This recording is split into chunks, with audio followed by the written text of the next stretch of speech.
건강한 교회라는 제목으로 말씀 나누기 원합니다. 예수님께서 이 세상에 오셔서 유일하게 세우신 것이 있습니다. 그것이 바로 교회입니다.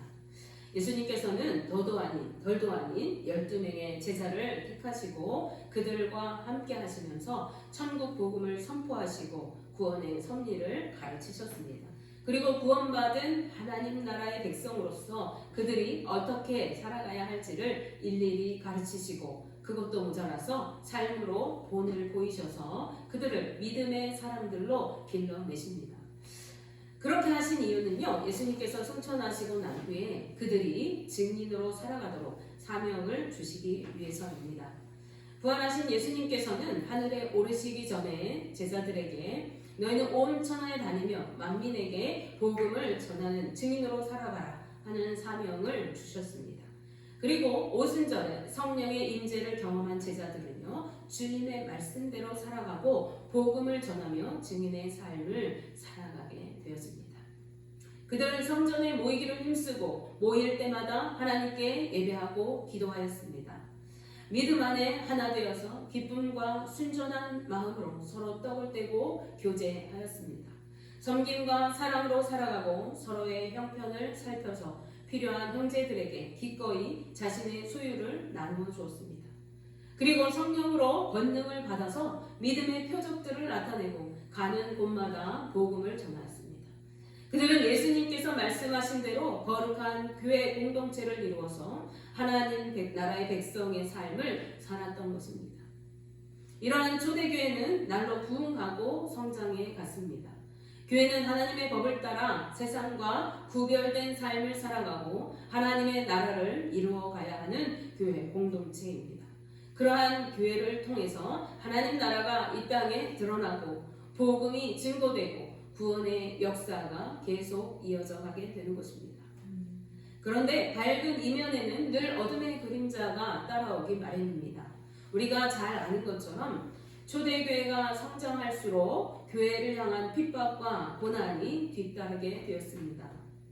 정통 유대주의자들은요, 이 그리스도인들을 이단으로 규정하고 극심하게 핍박하기 시작하였습니다. 여기에 로마의 세력까지 가세하면서 박해는 날로 점점 더 극심해져 가게 됩니다. 이로 인하여 그리스도인들은 이제 유대 땅을 떠나 이방 땅으로 곳곳으로 흩어지게 되어지고 유대인들 중심으로 전해지던 이 복음은 멀리 이방 땅 곳곳에 전해지게 되었습니다. 따라서 교회 안에는요, 이방인 그리스도인들이 생겨나기 시작했어요. 원래 교회는 유대인 중심의 교회였는데 이제 이방으로 흩어져서 이방인들이 복음을 듣고 구원받게 되면서 교회 안에 이방인들이 들어오게 되어집니다. 그리고 안디옥 교회를 비롯하여서 소아시아 지역을 중심으로 곳곳에 교회들이 세워지고 그것이 유럽 지역으로까지 점차 확대되어지게 됩니다. 그런데 교회 밖에서는 이렇게 극심한 박해가 이어지고 있는 그때에 교회 안에는요, 거짓 교사들이 들어와서 교회를 혼란스럽게 하고 성도들을 미혹하였습니다. 믿음에서 떠나게 하고 교회를 분열하게 하는 일들이 일어나게 되어진 거예요. 그래서 교회는 안팎으로 고난을 겪고 몸살을 앓았습니다. 이런 배경 속에서 서신서들이 쓰여지게 되어져요. 그래서 이 서신서들의 주된 목적은 성도들의 믿음을 세워주고 잘못된 모습들에 대해서 책망하고 또 성도로서 바른 믿음으로 살아가도록 권면하는 것에 있습니다. 그리고 바른 복음을 제시함으로써 성도들로 하여금 믿음을 굳게 지키고 고난 중에도 인내하며 믿음에서 떠나지 않도록 하는 데에 그 목적이 있는 경우가 대부분입니다. 아니 어쩌면 서신서의 모든 목적이 그와 같을지 모르겠습니다. 오늘 우리가 읽은 베드로서도 마찬가지입니다. 베드로는 소아시아 지역에 있는 교회들에게 구원의 확신을 주고 하나님 나라 백성답게 너희가 거룩하게 살아가라 하는 것을 권면합니다. 그리고 예수 그리스도를 믿고 구원받아 하나님의 나라를 소망을 두고 살아가는 자들로서 그리스도를 위한 고난을 너희가 기쁨으로 기꺼이 받으라 이렇게 말씀하고 있어요. 이러한 권면의 말씀을 마무리하면서 베드로는 마지막 장인 이 5장에서 교회들에게 몇 가지를 당부합니다. 그 이유는 교회를 건강하게 유지하고 든든히 세워나가는 데 유익을 주기 위한 것으로 보여지죠. 우리는 이 말씀을 통해서 교회를 건강하게 세우기 위해서 우리가 어떻게 해야 하는지 그 방법을 몇 가지 살펴보기 원합니다. 교회가 건강하기 위해서는요, 가장 먼저 교회의 리더들이 바르게 목회해야 합니다. 그렇기 때문에 베드로는요, 먼저 교회의 장로들, 즉 교회의 리더들에게 양무리를 칠 때에 너희가 어떻게 해야 한다, 이런 내용을 권면하고 있어요. 우리가 2절, 3절 말씀 함께 보시겠습니다. 너희 중에 있는 하나님의 양무리를 치되 억지로 하지 말고 하나님의 뜻을 따라 자원함으로 하며 더러운 이득을 위하여 하지 말고 기꺼이 하며 맡은 자들에게 주장하는 자세를 하지 말고 양무리의 본이 되라, 이렇게 말씀합니다. 교회의 가장 어른인 이 바울이 이방 교회를 세워진 이방 교회를 다스리고 있는 초대교회 장로들, 즉 교회 리더들에게 너희 중에 있는 하나님의 양무리를 치라, 이렇게 권면하면서 세 가지를 당부하고 있어요. 여기서 치라라는 말은 양들을 잘 꼴먹이고 돌보아서 길러내라, 이런 말이거든요. 그런데 이렇게 길러낼 때 어떻게 길러내라고 말하냐면, 첫째로 억지로 하지 말고 하나님의 뜻을 따라 자원함으로 하라, 이렇게 말씀합니다. 억지로 하는 것은 무엇입니까? 억지로 하는 것은 하고 싶지 않은 거예요. 마음에 없는 것입니다. 하기 싫은 것입니다. 마음에도 없고 하기 싫으면 우리가 어때요? 열정도 없고 양들을 사랑하지도 않고 그저 형식적으로 하게 되어지는 거죠. 이렇게 하는 것은 온전한 리더의 모습이라고 할 수가 없는 거예요. 그래서 양들을 제대로 길러낼 수가 없습니다.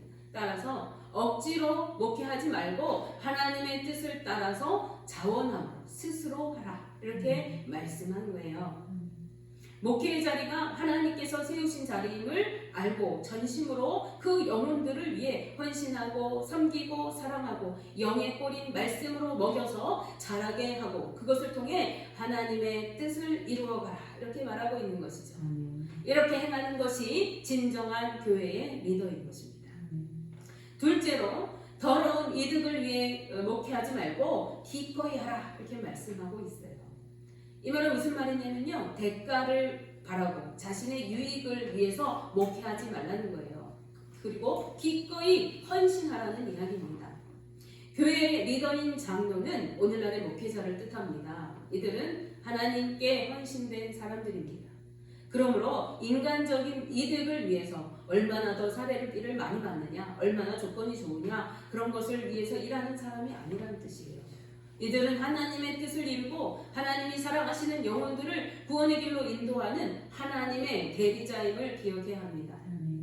따라서 목회를 세상적인 직업과 같은 것으로 여기고 수입을 쫓아서 자신의 어떤 신망이나 명예를 쫓아서 좀 더 큰 교회, 좀 더 유명한 교회에서 섬기는 것을 쫓아가는 것이 아니라, 수입이 많든지 적든지 그것이 중요한 것이 아니고 내가 있는 자리가 하나님께서 세워주신 사명의 자리라면 기꺼이 그 사명을 감당하고 주를 위해 헌신하는 자가 진정한 목회자인 것입니다. 자, 셋째로 교회 장로들에게 당부합니다. 주장하는 자세로 하지 말고 본을 보이라, 이렇게 말씀하고 있어요. 주장하는 자세로 한다는 것은 자신이 주인 되는 교만한 자세를 말합니다. 그런데 교회는요, 목회자의 개인 것이 아닙니다. 교회는 하나님의 것입니다. 하나님의 주인이 되시는 교회이고 하나님이 통치하시고 다스리시는 것입니다. 그런데 하나님이 통치하시는데 왜 그럼 리더들인 장로들을 세웠습니까? 그것은 하나님의 대리자여 청직인 종으로 세우신 것입니다. 이들은 하나님을 대신하여 하나님께서 기르시는 양무리를 대신 맡아보는 자들인 것이죠. 그러므로 교만한 마음으로 자신의 주장을 무조건 따르도록 성도들을 강압적으로 대하고 제멋대로 목회해서는 안 되는 것입니다. 오히려 겸손하게 하나님을 의지하고 하나님 앞에 엎드리고 하나님 뜻대로 순종하여 살아가고 그러한 모습을 나타냄을 통해서 성도들에게 본보기가 되고, 그래서 성도들로 하여금 그 모습을 뒤따라오도록 해야 하는 것이죠. 베드로는 교회 장로들이 이렇게 목회할 때, 주께서 다시 오실 때 하나님의 영광이 임할 때에 영광의 면류관을 얻게 될 것이라고 말씀하고 있습니다. 이것과 같은 권고는 목회자가 올바르게 목회하는 것이 건강한 교회를 이루기 위해서 중요한 요소라는 것을 우리에게 알게 합니다. 그러므로 목회자는 하나님 앞에 겸손히 목회하며 하나님의 뜻을 따라 맡겨주신 성도들을 잘 양육해야 합니다. 그러면 그건 목회자의 어떠한 책임인데 우리에게 왜 말하느냐? 그렇지 않아요. 성도들은 교회의 유익을 위해서 교회의 장로들인 목회자들을 바른 목양을 할 수 있도록 기도로 협력해야 하는 거예요. 잘 세워줘야 합니다. 그것이 교회를 든든히 세우고 하나님의 뜻을 이루는 기초가 되는 것이고 교회가 건강하게 자라가고 성도에게 유익이 되는 것입니다. 자, 그런가 하면요, 건강하기 위해서는 장로들뿐만 아니라 양인 성도들 또한 올바른 태도로 교회를 섬겨야만 하는 것입니다. 그래서 다음으로 베드로는 젊은 성도들에게 어떻게 할지를 두 가지로 권면합니다. 5절 6절 말씀입니다. 젊은 자들아, 이와 같이 장로들에게 순종하고 다 서로 겸손으로 허리를 동이라. 하나님은 교만한 자를 대적하시되 겸손한 자들에게는 은혜를 주시느니라. 그러므로 하나님의 능하신 손 아래에서 겸손하라. 때가 되면 너희를 높이시리라. 아멘.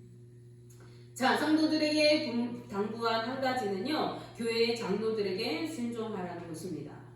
장로는 먼저 믿은 신앙의 선배들이면서 교회를 이끌어가는 어른인 경우들이 많이 있어요. 따라서 젊은 성도들에게 그 권위에 순종하여 따르고 자신의 주장을 앞세우지 말 것을 권고합니다. 이것은 교회의 질서를 세우기 위해서 매우 중요한 사항이죠. 하지만 베드로가 이렇게 권면하는 것은 단지 너희가 어른들을 잘 섬기고 교회 질서를 지켜라, 이러한 의도만을 가지고 권면하는 것이 아닙니다. 이것은 하나님과의 관계를 통해서 가야 돼요.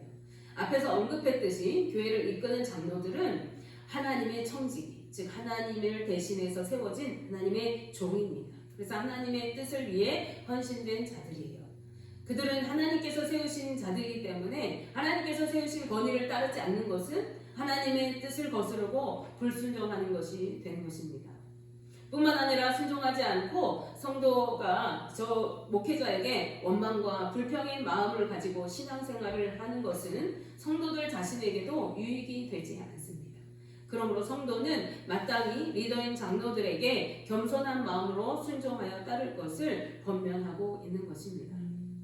히브리서 기자도 히브리서 13장 17절 말씀에서 너희를 인도하는 자들에게 순종하고 복종하라. 그들은 너희 영혼을 위하여 경성하기를 자신들이 청산할 자인 것 같이 하느니라. 그들로 하여금 즐거움으로 이것을 하게 하고 근심으로 하게 하지 말라. 그렇지 않으면 너희에게 유익이 없느니라. 이렇게 말씀합니다. 경성한다는 말은 파수꾼이 성을 지키는 거예요. 성을 지키는데 잠도 자지 않고 눈을 똑바로 뜨고 적군이 쳐들어오는지 안 들어오는지 지키는 것을 의미합니다. 이와 같이 교회의 장로들, 교회 리더들은 하나님의 양인 성도들의 영혼을 지키고 양육하기 위해서 온 마음을 쏟는 지도자들이라는 거예요. 그런 장로들에게 순종하고 따르는 것은 하나님의 뜻을 이루는 것이고 건강한 목회를 하도록 돕는 것입니다. 그리고 이것은 결국 교회를 건강하게 하고 성도들 자신에게 유익이 되는 것이죠. 자, 성도에게 당부한 다른 하나는요, 목회자, 장로들뿐만 아니라 서로가 성도들 간에도 겸손하게 허리를 동이라, 이렇게 말씀합니다. 겸손히 장로들에게 순종할 뿐만 아니라 상대방에게 성도들 간에도 서로를 높여주고 겸손히 섬겨줄 때 교회 공동체는 건강하게 성장할 수가 있는 것입니다. 우리는 하나님 앞에서 모두가 죄인이에요. 그리고 아무것도 아닌 존재들입니다. 그렇기 때문에 세상에서 내가 조금 더 배웠네, 덜 배웠네, 조금 더 가졌네, 안 가졌네, 이러한 등의 인간적인 조건으로 우리가 하나님 앞에서 아무것도 내세울 것이 없는 것이죠. 또한 자신의 어떠한 것으로 높아지려고 스스로 높은 체하고 교만한 마음으로 다른 사람을 업신여기는 것도 그것도 이유가 아무것도 없는 거예요. 우리가 하나님의 안에 있다면 그런 것들은 별 의미가 없는 것들입니다. 그러므로 하나님의 능하신 손 아래에서 나는 아무것도 아님을 우리가 기억하면서 겸손하게 서로 섬기라고 말씀합니다. 세상에서 아니고 하나님의 능하신 손 아래서, 하나님의 권세 아래에서, 하나님의 통치하심 아래서 우리는 모두가 연약하고 부족한 자들임을 깨닫고 서로 높여주라는 거예요. 또한 하나님은 교만한 자를 대적하시고 겸손한 자들에게는 은혜를 주시는 분이라고 말씀합니다. 교만한 마음이 아닌 겸손한 마음으로 섬길 때 하나님은 그 사람에게 은혜를 주신다고 말씀하세요. 그러면 언젠가 우리가 겸손한 모습으로 섬기는 그 모습을 기뻐하시는 하나님은 때가 될 때 우리를 높여주십니다. 그러므로 성도는 스스로 높아지려 하지 말고 서로 섬겨주면서 오직 여호와 하나님만 높여야 하는 것입니다. 자, 세 번째로 건강한 교회가 되기 위해서는요, 우리가 주님을 의지하며 믿음으로 살아가야 합니다. 근심과 염려는 다 주님께 맡기고 우리를 돌보시고 지키시는 주님을 의지하면서 믿음을 굳건하게 붙잡고 살아가야 하는 것입니다. 7절 말씀에서 베드로는요, 너희 염려를 다 주께 맡기라, 이는 그가 너희를 돌보시리라 말씀합니다. 우리가 염려한다고 해도 우리의 문제를 하나도 해결할 수 있는 것이 없습니다. 오히려 근심하고 염려하고 그래서 밤잠을 설치고 마음이 분주하게 되면요, 우리의 마음이 나뉘게 돼요. 그래서 주님께 집중하지 못하게 됩니다. 마음이 나뉠 때 우리는 쉽게 무너지게 되어집니다. 그래서 하나님께 떠나가게 되어져요. 그러므로 우리는 염려하는 대신에 우리의 삶의 주권자 되신 여호와 하나님께 내 모든 삶을 믿음으로 맡기고 그분을 의지하며 주님을 따를 때 주님은 우리의 해답이 되시고 우리를 돌보시고 지켜주십니다. 그렇지만요, 마귀는 우리를 미혹해서 우리가 하나님을 믿지 못하게 하고 의심하게 하고 그래서 실족해서 하나님을 배반하고 다시 세상으로 나아가게 합니다. 8절에서 9절 말씀에 근신하라 깨어라 너희 대적 마귀가 우는 사자같이 두루다니며 잠길 자를 찾나니 너희는 믿음을 굳건하게 하여 그를 대적하라. 이는 세상에 있는 너희 형제들도 동일한 고난을 당하는 줄을 알리라. 이렇게 말씀합니다. 베드로는 우는 사자와 같이 마귀가 우리를 넘어뜨리려 하고 삼키려 하지만 우리를 하나님께서 멀어져서 마귀의 권세 아래 두려고 하지만 그때 정신을 바짝 차리고 믿음을 굳건하게 하여서 마귀를 오히려 대적하라고 권면합니다. 우리가 마귀를 대적해서 이길 힘이 있을까요? 없을까요? 우리는 마귀를 대적할 만한 아무런 힘과 능력이 없습니다. 그런데 우리에게 마귀를 대적하라고 하세요. 고난 중에도 우리가 영적으로 깨어있다면, 흔들리지 않고 주님만 의지한다면 하나님은 우리를 온전하게 하시고 굳건하게 하시고 강하게 하셔서 모든 마귀의 유혹을 이기고 승리하게 하시는 능력을 주시는 하나님이십니다. 그러므로 내 힘으로 대적하는 것이 아니라 하나님께서 부으시는 능력으로 권세를 가지고 성령의 능력으로 대적하는 거예요. 예수의 이름으로 대적하는 것입니다. 그때 마귀를 물리칠 수가 있는 것이죠. 10절에서 11절 말씀에 모든 은혜의 하나님 곧 그리스도 안에서 너희를 부르사 자기의 영원한 영광에 들어가게 하시니가 잠깐 고난을 당한 너희를 친히 온전하게 하시며 굳건하게 하시며 강하게 하시며 털을 견고하게 하시리라. 권능이 세세무궁하도록 그에게 있을지어다. 아멘. 아멘.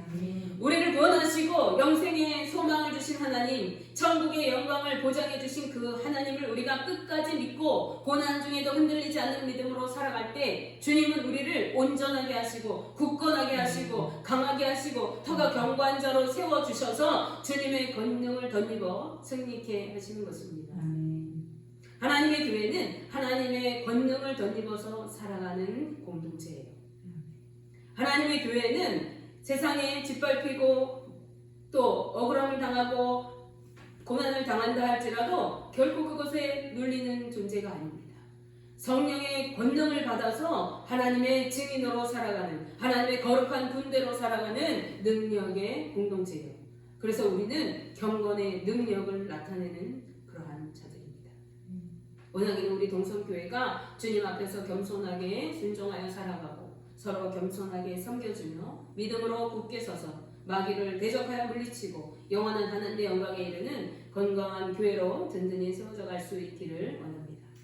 또한 주님의 몸된 교회인 우리 한 사람 한 사람이 견고한 믿음으로 세워지고 주님의 능력으로 승리하며 거룩한 길 가는 주님의 거룩한 자녀들로 살아갈 수 있게 되시기를 주님의 이름으로 축복하며 기도합니다. 기도하겠습니다.